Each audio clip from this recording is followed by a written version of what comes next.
See, mida sa täna teed, on ainult sinu enda otsustada. Sinu sisemusest tuleb impulss ning sinu tahtmises on see, kas sa teed seda või sa ei tee. Kõige tõenäolisemalt on täna ikkagi mõistlik tegutseda, sest et sa tead, mis sinu silmad särama paneb, sa tead, kui kiiresti, kui hästi, kui tahtlikult sa midagi teed ning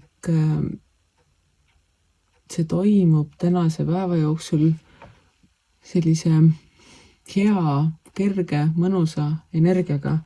Sa ei pea pingutama, sinu tegevustes on see tuli sees, millega kõik asjad nagu toimuvad iseenesest, et ei ole vaja isegi teab, kui palju vaeva näha selleks, et asjad toimuksid.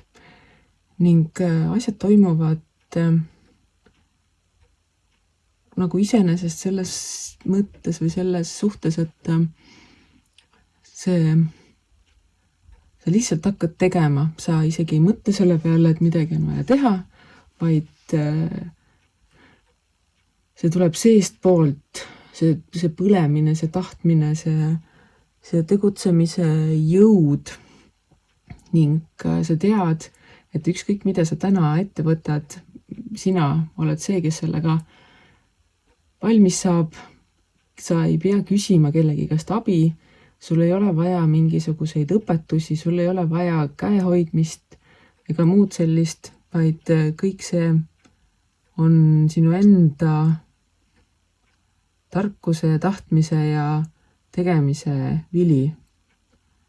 Ning mis siin ikka, lase kohe täiega, sest et sul on täna seda tuld, et kõike teha ning jookse oma unistustele järgi ja tee seda nii, et sa tunned, et see on parim, mida sa oled üleüldse kunagi teinud.